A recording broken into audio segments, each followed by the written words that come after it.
प्रिय विद्यार्थियों, आपका हमारे इस YouTube चैनल पर स्वागत है। और मैं आज आपके लिए लेकर आया हूँ BA थर्ड सेम के अंदर जो आपका हिंदी का सिलेबस है, सूर्यकांत त्रिपाठी निराला की जितनी भी कविताएं हैं, और उन कविताओं से पहले हम इस वीडियो लेक्चर में इनके जीवन परिचय के बारे में पढ़ेंगे, क्योंकि जीवन परिचय आपका 10 नंबर का पेपर में आता है, काफ़ी इम्पोर्टेंट है। तो इसलिए आपको इनका जीवन परिचय अच्छे तरीके से याद होना चाहिए। और मैं वीडियो लेक्चर कंटिन्यू ले रहा हूं और आप चैनल के साथ बने रहिएगा और चैनल को कर दीजिएगा सब्सक्राइब, ताकि आने वाले वीडियो आपको टाइम टू टाइम मिलती रहे। और प्लेलिस्ट में जाकर के आप कबीरदास जी की और अन्य जितने भी आपके लेखक कवि हैं उनकी जीवन परिचय की वीडियो आप देख सकते हैं। आप नोट्स बना सकते हैं, लिख सकते हैं, और कमेंट सेक्शन में बताइएगा कि आपको किस टॉपिक पर वीडियो चाहिए। आपको उसी टॉपिक पर वीडियो मिलेगी। और आपको हमारे इस चैनल पर BA फर्स्ट ईयर से लेकर के BA फाइनल तक के सभी सेमेस्टर की पेपर की एग्ज़ाम की वीडियो, अनदर टॉपिक की कोई भी रिलेटेड जिसमें आपको कन्फ्यूजिंग है, आप कमेंट में लिख दीजिएगा, मैं उस पर वीडियो लेक्चर लेकर आऊँगा। तो ज़्यादा देर न करते हुए हम अपने वीडियो लेक्चर को शुरुआत करते हैं और पढ़ते हैं सूर्यकांत त्रिपाठी निराला जी का कविता। जो जीवन परिचय पढ़ते हैं। विधवा बादलाग जागो फिर एक बार तोड़ती पत्थर। ये आप 1 नंबर में याद रखिएगा। इनकी रचनाएं हैं। 1 नंबर में कई बार सीधा पूछ लिया जाता है, तो यहाँ पे याद रखिएगा, आपके सिलेबस में भी है। तो हिंदी साहित्य जगत में महाप्राण निराला नाम से प्रसिद्ध श्री सूर्यकांत त्रिपाठी निराला का जन्म सन 1896 ईसा में बंगाल के मेदिनीपुरी जिले के महिषादल नामक स्थान पर हुआ था। तो इनका जन्म डेट आप याद रखिएगा, कहाँ हुआ था? 1896, बंगाल के मेदिनीपुरी जिला पड़ता है, महिषादल नामक स्थान पर इनका जन्म हुआ था। ये विशेष करके आपको याद रखना होता है, इनको अंडरलाइन कर लीजिएगा। और आगे बताते हैं कि इनके पिता राम सहाय त्रिपाठी उत्तर प्रदेश के उन्नाव जिले के एक गांव गाडेकोला के निवासी थे, किंतु तत्कालीन रियासत महिषादल में कोषाध्यक्ष थे। जब निराला जी 3 वर्ष के थे तो इनकी माता का देहावसान हो गया था। यानी कि एक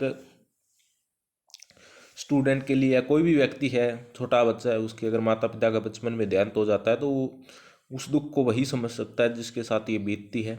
लेकिन इन तमाम मुश्किलों के बावजूद भी ये एक हिंदी साहित्य के महान लेखक और कवि बनते हैं। ये दिखाता है कि हर एक प्रसिद्ध इंसान का भगवान क्या है, इम्तिहान लेता है, और जो इस इम्तिहान में पास हो जाता है वो एक दिन महान बनता है। आप किसी भी महान व्यक्ति की जीवनी उठा करके देख लीजिएगा, वो उन तमाम मुश्किलों से गुजरा हुआ है, उसको इतना माड़ा वक्त से गुजरा होता है कि एक आम इंसान उससे शायद नहीं गुजरा होगा। तो इनकी मतलब इन परिस्थितियों में भी किस प्रकार अपनी पढ़ाई को जारी रखते हैं और एक अच्छे कवि बनते हैं, आगे देखते हैं। इनकी अधिकांश शिक्षा घर पर हुई थी तथा उन्होंने बंगाल, संस्कृत, अंग्रेजी, हिंदी आदि में रचित साहित्य का गहन अध्ययन किया। यानी कि बहुत सारी भाषाएं पढ़ी इन्होंने, बंगला, संस्कृत, अंग्रेजी, हिंदी आदि में रचित साहित्य का अध्ययन किया। जैसे कि बताते हैं कि इनकी जो शिक्षा है वो घर पर हुई थी। आज के टाइम में आप भी देख सकते हैं कि लॉकडाउन लग चुका है, काफ़ी बार स्कूल बंद रह चुके हैं पिछले 2 साल से। तो आपकी भी ज़्यादातर पढ़ाई है वो BA का जो आपका फर्स्ट ईयर का और सेकंड सेम का काफ़ी जो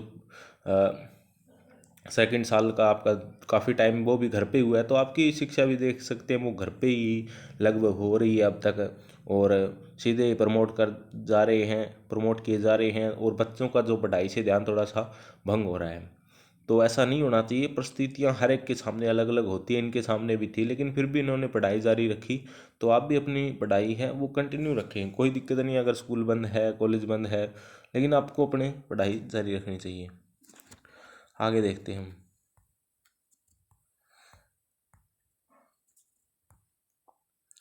आगे इन्होंने दे रखा है, यहाँ से देखिएगा कि 14 वर्ष की आयु में इनका विवाह मनोहरा देवी से हो गया था।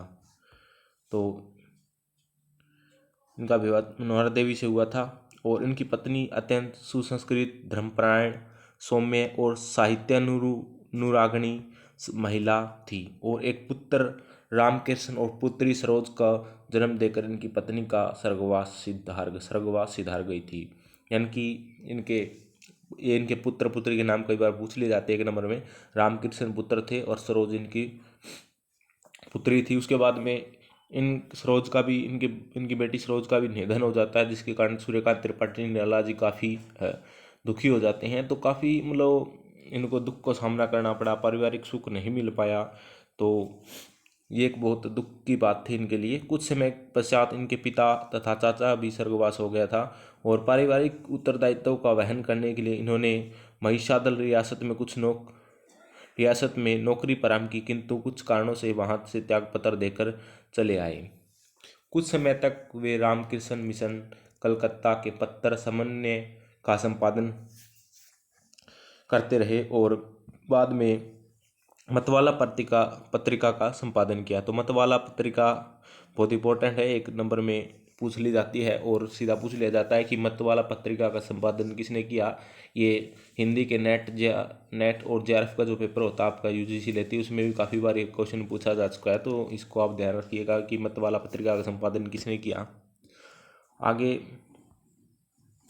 देखते हैं, कहते हैं कि सन 1935 में इनकी पुत्री सरोज का स्वर्गवास हो गया। तो पुत्री स्नेह से यह अति परेशान हो गए थे और सरोज समृद्धि नामक शोक गीत भी लिखा। तो अपनी पुत्री की याद में इन्होंने सरोज समृद्धि याद रखना, ये भी काफ़ी बार पूछ लिया जाता है सरोज समृद्धि, क्योंकि सरोज इनकी बेटी थी और उनकी याद में इन्होंने ये शोक गीत लिखा था। महादेवी वर्मा ने इन्हें साहित्यकार संसद में रेखा किंतु वे वहाँ भी न रहे और धीरे धीरे इनका शरीर बीमारियों से जर्जर हो गया और 15 अक्टूबर 1961 का इनका देहावसान हो गया था। इनकी 15 अक्टूबर 1961 को इनका निधन हो गया, ये मर गए थे। और ये डेट आपको याद रखनी है, 15 अक्टूबर 1961 को। निराला जी अत्यंत उदार, स्वाभिमान, अध्ययनशील, प्रकृति प्रेमी, त्यागी व्यक्ति थे। वे स्वयं संगीत प्रेमी थे तथा अतीत के सत्कार करने में अत्यंत संतोष का अनुभव करते थे। वे विद्रोह प्रवृत्ति और पुरातन नवीनता का समावेश करने वाले साहित्यकार थे। यानी कि वो पुरानी विचारधाराओं और नई विचारधाराओं को दोनों को मिलाकर उनको लेकर साथ चलने वाले थे। तो निराला जी की जो रचनाएं हैं वो हम देख लेते हैं। ये काफ़ी इंपॉर्टेंट कई बार पूछी जाती है रचना, आपको ध्यान रखनी है। निराला जी बहुमुखी प्रतिभा संपन्न साहित्यकार थे। उन्होंने गद्य व पद्य दोनों में लिखा। इनकी प्रमुख रचनाएं जो हैं वो सबसे पहले हम देखते हैं कि काव्य रचनाएं कौन कौन सी हैं इनकी। अनामिका, परमिल, गीतिका, कुकुरमुता, अणिमा, बेला, नए पत्ते, अपरा, आराधना, अर्चना, तुलसीदास, सरोज समृद्धि जो इनकी पुत्री की याद में इन्होंने लिखा, अपनी पुत्री की याद में। राम की शक्ति पूजा, राग विराग, वर्षा गीत आदि इनकी ये काव्य रचनाएं हैं। इनको आप याद रखना, 4-5 आपको याद रखनी पड़ेगी, क्योंकि जीवन परिचय में जब आप लिखेंगे तो 4-5 तो कम से कम याद होनी चाहिए। बार बार पढ़ेंगे कोई दिक्कत नहीं है, याद हो जाएगी आरामदारी से। और काफ़ी बार पूछा जाता है, अगर आप हिंदी में एमए वगैरह करना चाहते हैं, नेट जेआरएफ का पेपर देंगे तो उसके अंदर इस प्रकार आपको मतलब बहुत सारे कवियों की जो मेन जो रचनाएं हैं वो आपको याद होनी चाहिए, क्योंकि वे पूछी जाती हैं। उपन्यास अप्सरा, अलका, प्रभावती, निरुपमा, चोटी की पकड़, काले कारनामे और चमेली उछनखल, ये इनका जो है उपन्यास है। उसके बाद कहानी संग्रह की अगर हम बात करें तो लिली, सखी, चतुरी चमार, देवी और शकुल की बीबी इनकी जो है कहानी संग्रह है। रेखा चित्र कुल्ली भाट और बकरीहा। निबंध संग्रह इनका प्रबंध प्रतिभा, चाबुक, प्रबंध परिचय, संचय एवं रविंद्र और कविता कानन। आगे इनकी जो जीवनीय दे रखी है वो देख लेते हैं। ध्रुव, भीष्म, प्रहलाद तथा राणा प्रताप। अनुवाद इनके देख लेते हैं। आनंद पाठ, कपाल कुंडल, चंद्रशेखर, दुर्गेशनंदिनी, कृष्ण कांत काविल, युगल लांगुल्य, रंजनी और रजनी देवी, चौधरानी रानी, राधा रानी, विश्ववृक्ष, राज सिंह, महाभारत आदि। तो इनकी अनुवाद है। और आलोचना की अगर हम बात करें, पंत और पल्लव, रविंद्र, कविता कानन, इनकी आलोचना है। अब इनकी जो साहित्यिक विशेषताएं हैं उनके बारे में हम देख लेते हैं, कौन कौन से इनकी साहित्यिक विशेषताएं हैं।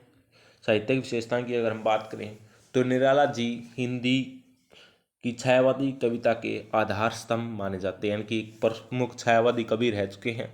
जब आप आगे पढ़ेंगे तो छायावाद छायावाद के बारे में और गहन अध्ययन करेंगे आगे, इसके ऊपर भी मैं वीडियो लेकर आऊँगा।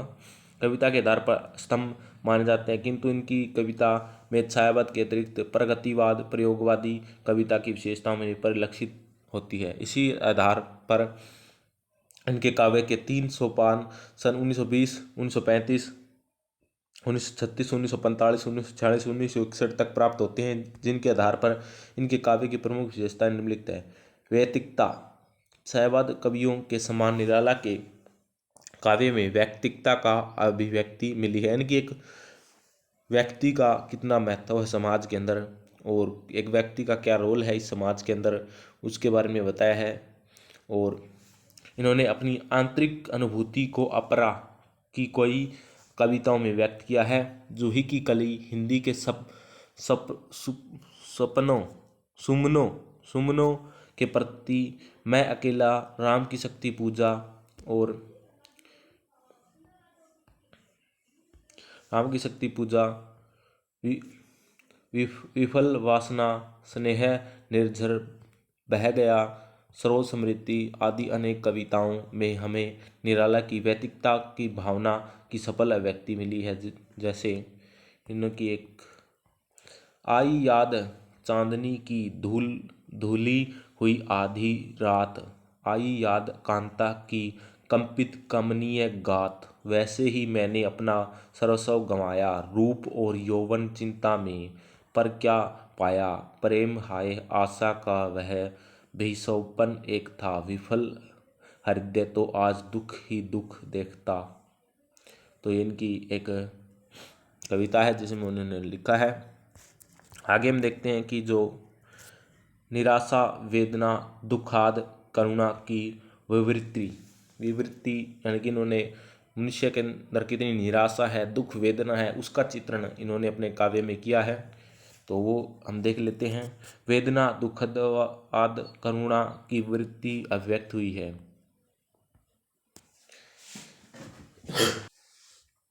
और आगे ये बताते हैं कि किस प्रकार ने दुख और वेदना का चित्रण किया है। तो व्यक्ति छायावाद की प्रमुख विशेषता, यानी कि दुख, करुणा, वेदना का अभिव्यक्त करना छायावादी कवियों का प्रमुख विशेषता है। जब छायावाद के अंदर हम देखते हैं तो ये विशेषताएं प्रमुख है छायावाद की। छायावाद कवि वेदना एवं दुख को जीवन का सर्वस्व और उपकार मानते हैं। निराला जी ने वेदना एवं दुखाद को कई प्रकार से प्रकट किया। इसकी मूल हेतु जीवन की निराशा है। दिए है मैंने जगत को फूल फल, किया है अपनी प्रभा से चकित चल, यह अनश्वर था सफल पल्लवित तल, ठाठ जीवन का वही जो ढह गया है।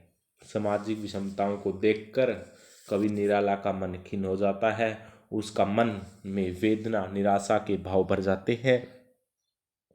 ये भाव व्यक्तिपरक और समाजपरक है, दोनों ही प्रकार के हैं। राग विराग में व्यक्तिपरक वेदना और निराशा का ही अधिक है। मैं अकेला, मरण की जिससे भरा है, स्नेह निर्जर बह गया, कविताएं इसी प्रकार की थी।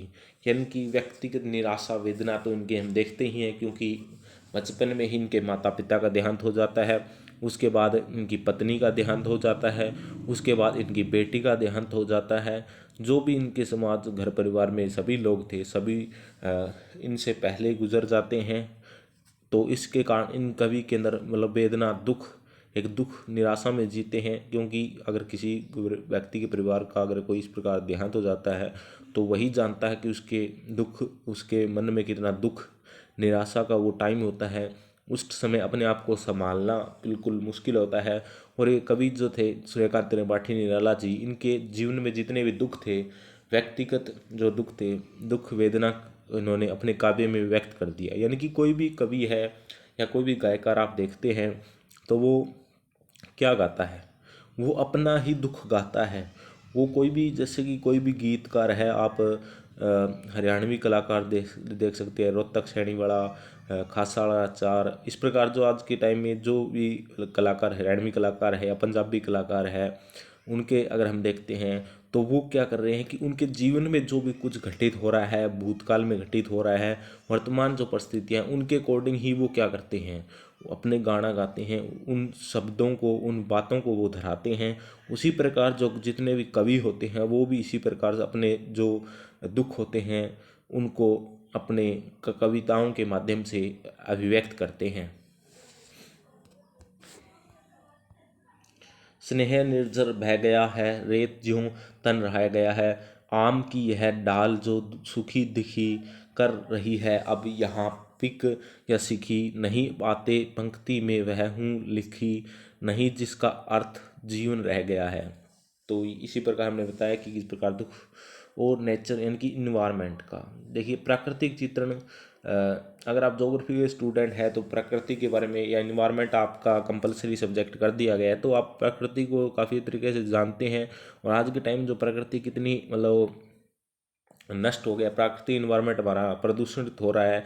और लेकिन उस टाइम जो कबीरदास सूर्यकांत त्रिपाठी निराला जी थे तो उस टाइम इतना पोल्यूशन वगैरह नहीं था, तो प्रकृति काफ़ी फलती फूलती थी, चारों तरफ अच्छा इन्वायरमेंट था, फूल पौधे पेड़ पौधे काफ़ी अच्छे थे, तो उन टाइम इन्होंने कविताएं लिखी। आज के टाइम में क्या कोई प्राकृतिक चित्रण आधुनिक कवि अगर देखते हैं जो वर्तमान टाइम में, कोई नहीं लिखता, क्योंकि इन्वायरमेंट इतना स्वच्छ है ही नहीं कि प्रकृति के बारे में खुल बढ़ चढ़ करके लिखा जाए।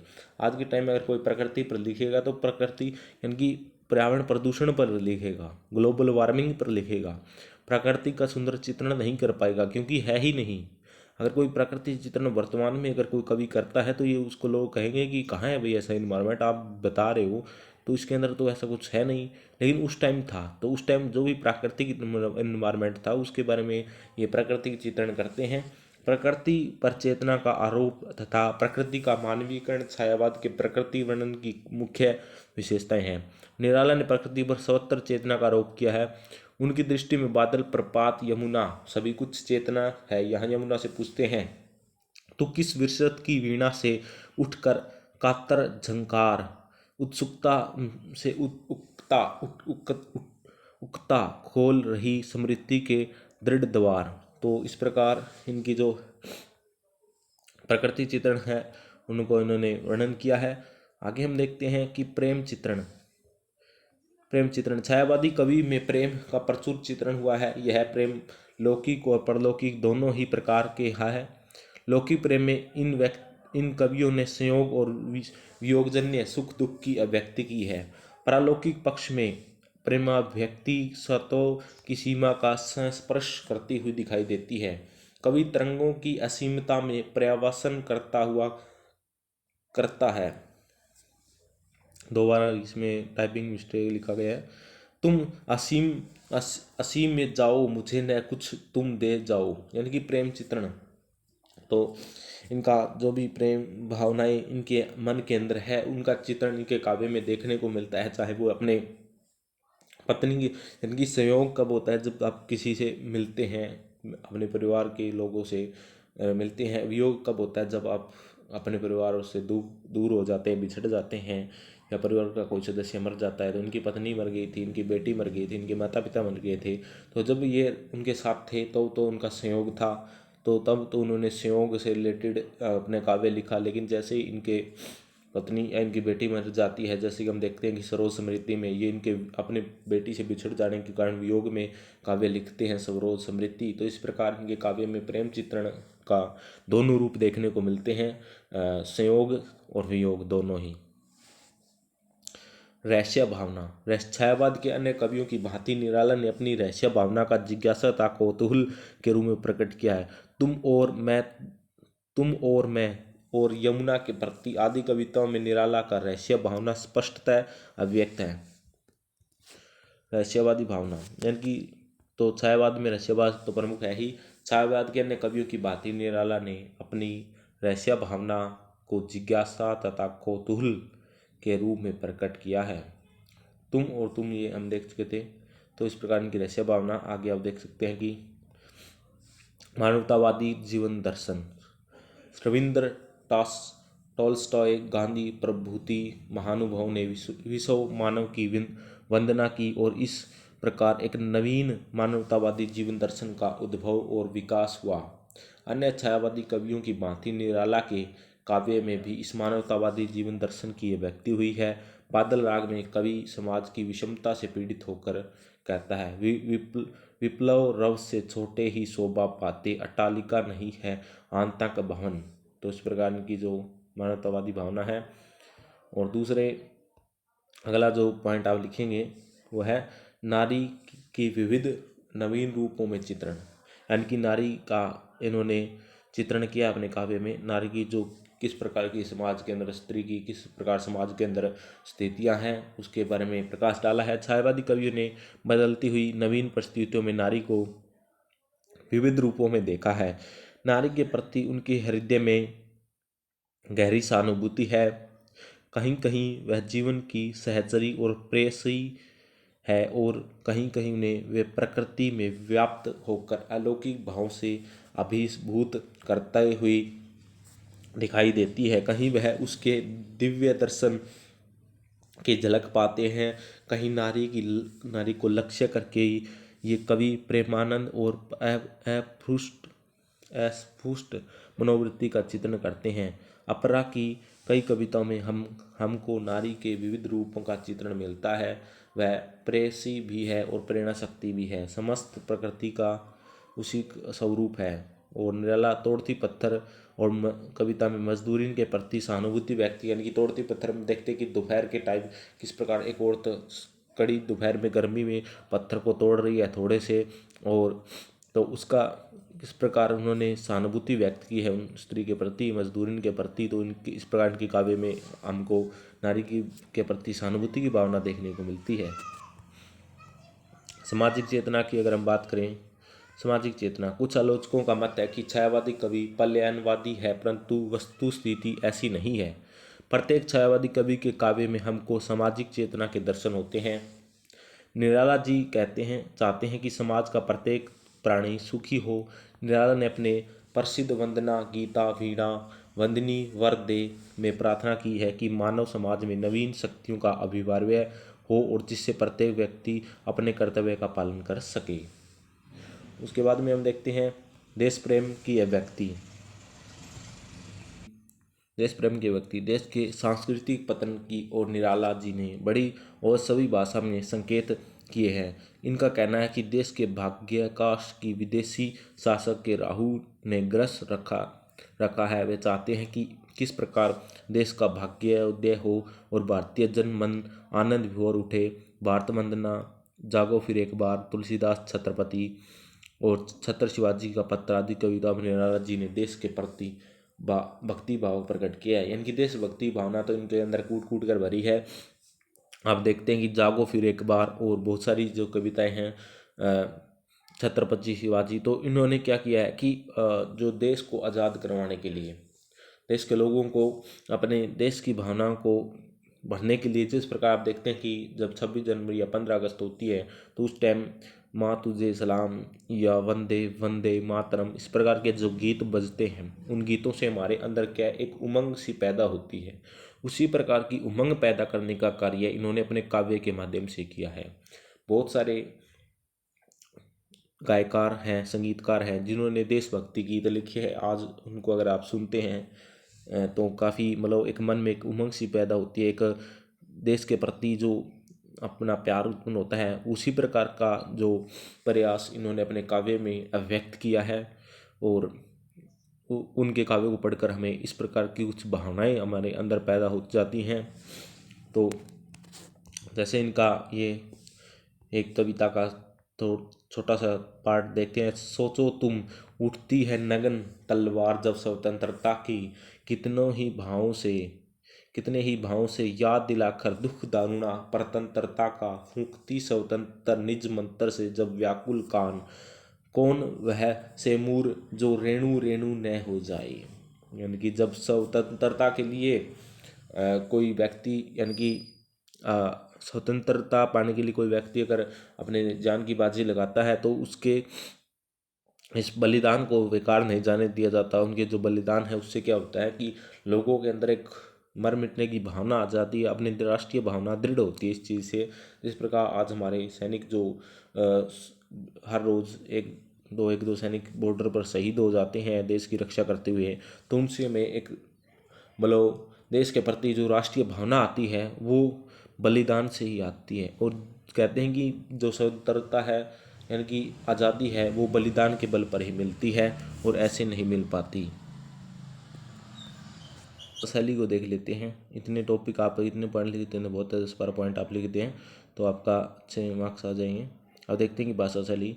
निराला जी की भाषा की प्रमुख विशेषताएं कोमलता, शब्दों की मधुरता, योजना, भाषा की लाक्षणिकता, प्रयोग, संगीतात्मकता, चित्रात्मकता, प्रकृतिजन्य प्रतीकों की प्रचुरता आदि है। जैसे संस्कृतनिष्ठ कोमलकांत, पदावली, छायावादी काव्य, आदर्शवादी काव्य धारा और तदनुरूप इसमें संस्कृतनिष्ठ भाषा का प्रयोग हुआ है। कोमल कल्पना के अनुरूप इसकी पदावली में कोमलकांत और निराला की कविताओं की भाषा में भी प्रवृत्ति यथा है। तो इनके जो काव्य में हम देखते हैं कि संगीतात्मक, निराला जी के संगीत शास्त्र का अच्छा ज्ञान था, वह स्वयं भी अच्छे गायक थे।